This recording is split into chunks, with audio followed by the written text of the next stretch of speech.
इस कथा को सुनना।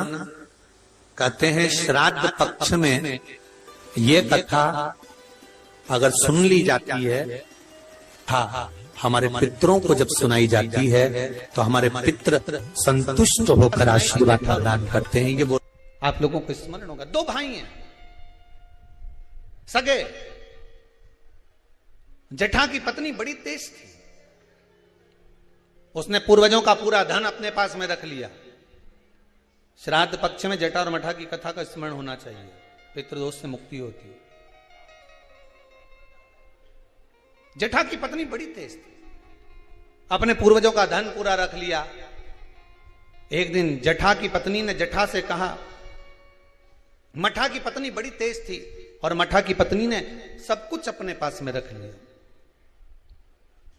एक दिन मठा की पत्नी ने अपने पति मठा से कहा, सुनो स्वामी, एक काम करो। मठा ने पूछा, क्या? अब तुम्हारे भाई का तो कोई रोल रहा नहीं है, सब कुछ अपने पास आ गया है, क्यों फालतू का खर्चा करते हो, उसको घर में रखते हो, अलग करो। मठा ने आज जेठा को बुलाया, जेठा सुनो, अब हम तुम्हारे साथ नहीं रहना चाहते, जाओ। वही वाली बात आ गई, देख लिया संसार हमने, सब मतलब के यार हमने देख लिया। तुम देते रहोगे, दुनिया को अच्छे लगोगे, देना बंद कर दोगे, दुनिया के लोगों में बुरे हो जाओगे। कोई तुम्हारे यहां मांगने आया, भैया देना 10,000, तुमने निकाल कर दे दिया, जी जी बहुत जोरदार, काका जी बहुत जोरदार। और दूसरी बार मांगने आया और तुमने नहीं दिया, फिर तो फोन आना ही बंद। सब मतलब के यार हमने देख लिया, देख लिया, कौन पूछे। मठा ने हटा दिया जेठा को, जेठा चले गया। जेठा ने कहा, भैया कुछ प्रॉपर्टी का हिस्सा तो दो। काय की प्रॉपर्टी? तूने मां बाप की सेवा करी? भैया सेवा तो मैंने नहीं करी ना, कौन ने करी? दो भाई का हिस्सा तो होना चाहिए। नहीं दिया, धक्का मार कर निकाल दिया। एक बात अपनी जिंदगी में याद रखना, जमीन और जायदाद दुनिया के लोग, रिश्तेदार आपकी कब्जा कर कर रख सकते हैं, दुनिया के लोग आपका धन चुरा सकते हैं, दुनिया के लोग तुम्हारी दौलत चुरा सकते हैं, पर तुम्हारा भाग्य नहीं चुरा सकते। उस पर विश्वास रखना, उस पर विश्वास रखना, उस पर भरोसा रखना। ले ले जमीन, ले ले तो कितना लेगा, कितनी रजिस्ट्री कराएगा, कितना पैसा इकट्ठा करेगा, कर ले, ले जा। भाग्य ले जा सकता है, किस्मत ले जा सकता है? नहीं। उस पर विश्वास रखना कि ये ले गया, ले जान दो, पर तू है ना मेरे साथ। बहुत क्या करेगा ये? रख लिया मठा ने, जेठा को नहीं दिया। जेठा की पत्नी रोती हुई कहती है, स्वामी चलो। छोटा सा झोपड़ा, 2 आम का पेड़ था, एक आम के पेड़ से एक आम का पेड़ पे एक बांस बांधा, उसके दूसरी 2 लकड़ियां लगा के उस आम के बीच में दोनों झोपड़ा बनाकर रहने लगे। पितृपक्ष आ गया, श्राद्ध आ गया। मठा की पत्नी ने बोला, सुनो, हमारे रिश्तेदार तो हमारे आना ही छोड़ दिए। रिश्तेदार आना कब छोड़ते हैं? जब तुम्हारे भीतर अहंकार बहुत बढ़ जाता। जरा जरा सी बात में मैंने वो प्रॉपर्टी खरीद ली, मैंने हाथ का ब्रेसलेट खरीद लिया, महारा छोरा तो इतना कमाए, महारा तो दुकान ऐसी चले। रिश्तेदार तुम्हारा बखान सुनने थोड़ी ना आए, रिश्तेदार तो तुमसे मिलने के लिए आए। दिल से मिलो, ये बखान दूसरी जगह करना। फिर अगर कहीं का बखान कर दे, वही वाली बात आ गई, हमने तो इतना मकान, हमारा ऐसा मकान, चीटी कह दे मेरे तेरे मकान में खूब घूमूंगे, तू मेरे मकान में घूम के बता। फिर वही वाली बात आ गई कि नहीं? तो घूम के बता दो फिर उस मकान में।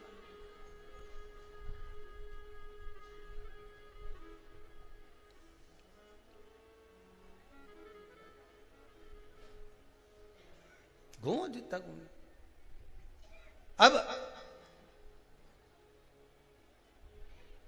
मठा की पत्नी ने कहा अपने यहाँ रिश्तेदार नहीं आ रहे। अब इतना अपने जोरदार कलर करवाया मकान में, कितना जोरदार जोरदार फर्नीचर बनवाया, और कोई देखने नहीं आए तो काय का मतलब। एक काम करो, तुम्हारे पिताजी का श्राद्ध आ रहा है, तुम्हारे दादाजी का श्राद्ध आ रहा है, श्राद्ध पक्ष आ रहे हैं 16 दिन श्राद्ध के।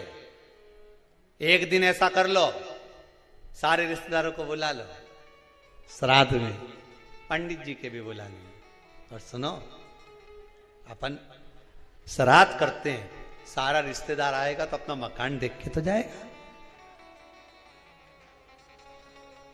श्राद्ध करा, ठीक है, खीर बनवाई, पूड़ी बनवाई, सब बनवाया।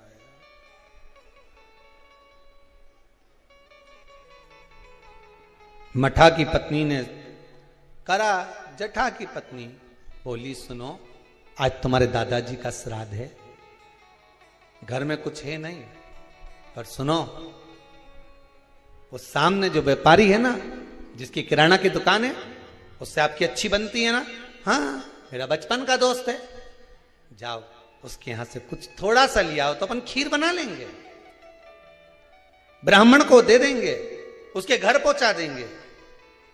ब्राह्मण नहीं लेगा, नहीं आएगा तो गाय को दे देंगे, स्वान को दे देंगे, जाओ। वहां गया, सब मतलब के यार सबको। मित्र ने कहा भाई देख, देने को मैं शक्कर दे देता, सामान दे देता, मना नहीं है, पर अब मैं दे नहीं पाऊंगा क्योंकि तेरी कमाई का स्रोत नहीं है। बैंक भी लोन उसी को देती है जिसकी फाइल में कमाई का स्रोत दिखता है। सही है कि गलत है? लोन लेने वाले जानते हैं, तुम्हारी कमाई देखेगी पहले बैंक, वहां से कितना आ रहा है, कमाई कितनी हो रही है, सर्विस में कितना मिल रहा है, उसमें ये कटवा देगा। बैंक लोन तब देती है जब तुम्हारी कमाई का स्रोत दिखता है। दुनिया के लोग आपको जब तक देते हैं जब तक तुम्हारी कमाई का स्रोत दिखता है, पर महादेव तुम्हारी कमाई का स्रोत नहीं देखता, महादेव तुम्हारी भक्ति का स्रोत देखता है। तू भजन कितना करता है,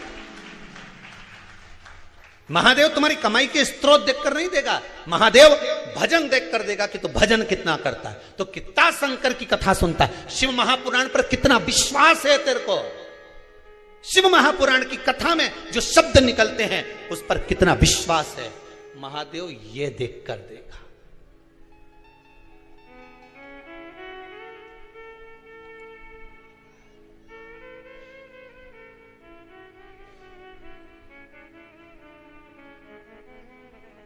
अब विश्वास, मित्र ने मना कर दिया, मैं नहीं दे सकता तुझको, भाई मत दे, पर इतना तो दे दे कि मैं कंडा जलाकर, गोबरी जलाकर, गाय का गोबर जो है सूखा हुआ उसको जलाकर थोड़ी सी घी शक्कर ही छोड़ लो।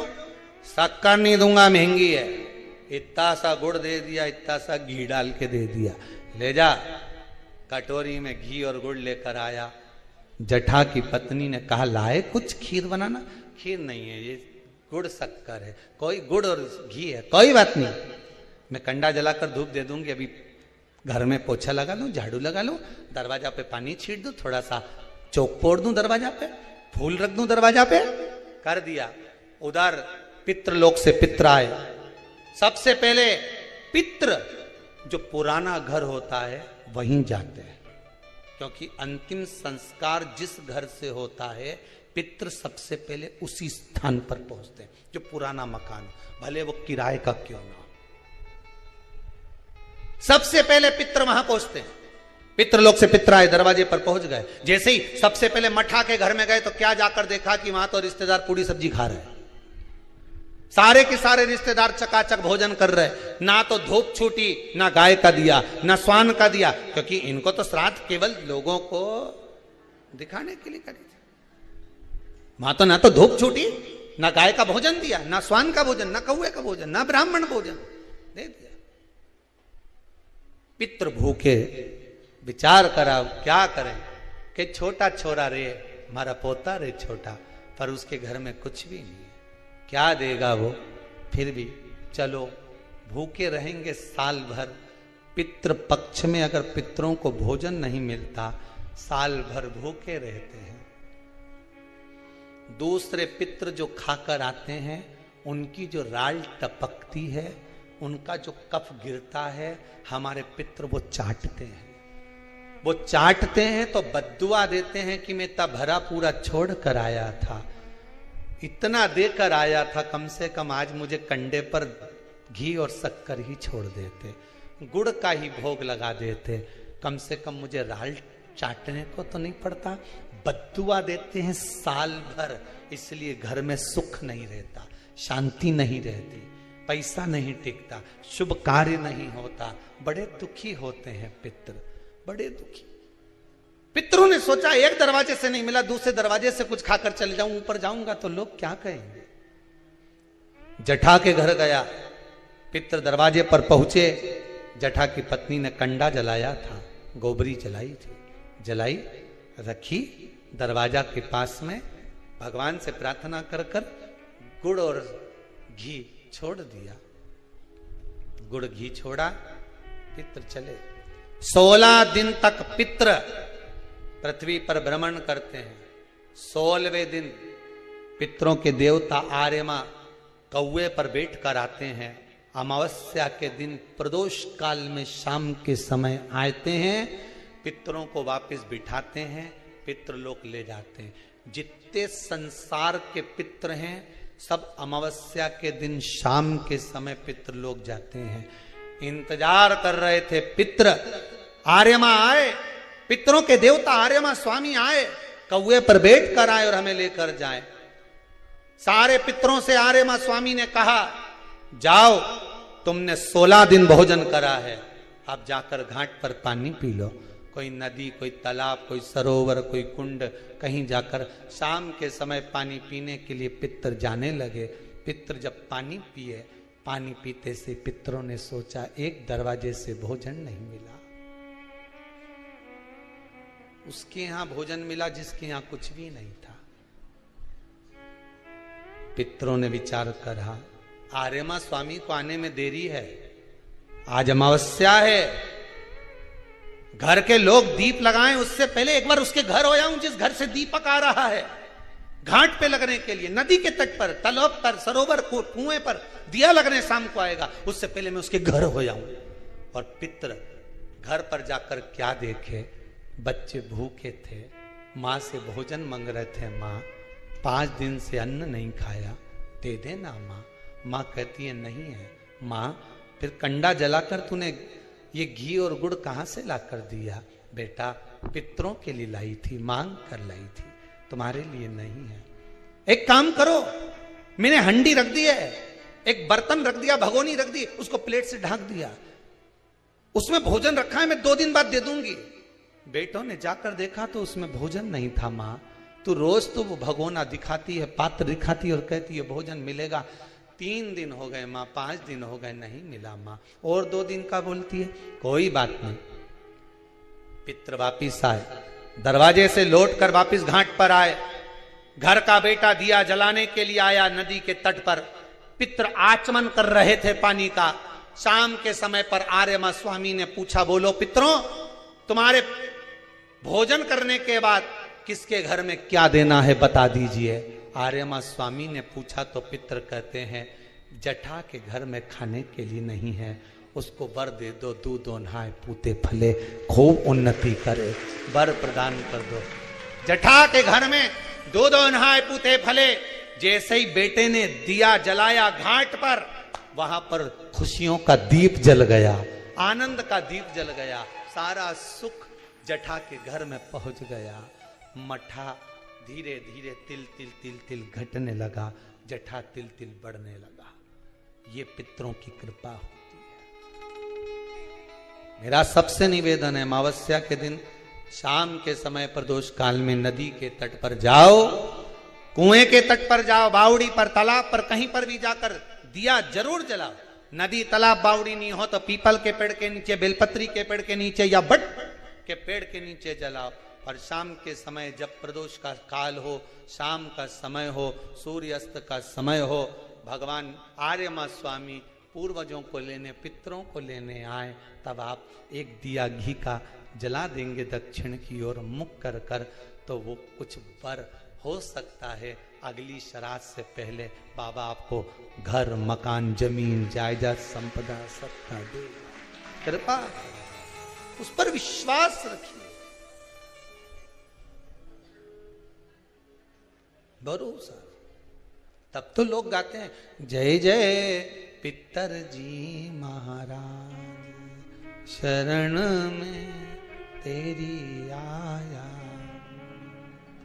शरण में तेरी आया हूँ, शरण में तेरी आया, जय जय पितर जी महाराज, शरण में तेरी। जटा और मठा की कथा कहती है, आप दिल से, मन से, नहीं है ना कुछ देने के लिए, आप ब्राह्मण को भोजन कराने का भी नहीं है, आप गाय को नहीं दे सकते, कम से कम शाम को दिया तो लगा सकते हो, थोड़ा सा कंडा जलाकर घी शक्कर तो छोड़ सकते हो, थोड़ा सा भोग लगा सकते हो। श्राद्ध पक्ष में किया गया दान, श्राद्ध पक्ष में किया गया पुण्य, ये हजारों लोग जो लगे हुए हैं आजीवन भोजन भंडारे के सदस्य बन रहे हैं, श्राद्ध पक्ष में 1 रुपया भी अगर आप दान कर रहे हो, पुण्य कर रहे हो, सत्कर्म कर रहे हो, आपके द्वारा दिया गया धन अगर ब्राह्मण भोजन कर रहे हैं, भंडारे में लग रहा है, गौ माता में लग रहा, मंदिर में लग रहा है,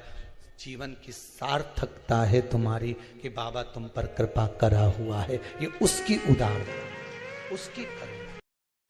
इस कथा को सुनना, कहते हैं श्राद्ध पक्ष में ये कथा अगर सुन ली जाती है तो ब्राह्मण घर से अगर भूखा गया हो या दूसरी जगह से भोजन कर कर दूसरे घर में भोजन करने आए हो और हमारे पितर तृप्त नहीं होते हो, तो रहू और रहनी की कथा हमारे पितरों को जब सुनाई जाती है तो हमारे पितर संतुष्ट होकर आशीर्वाद प्रदान करते हैं।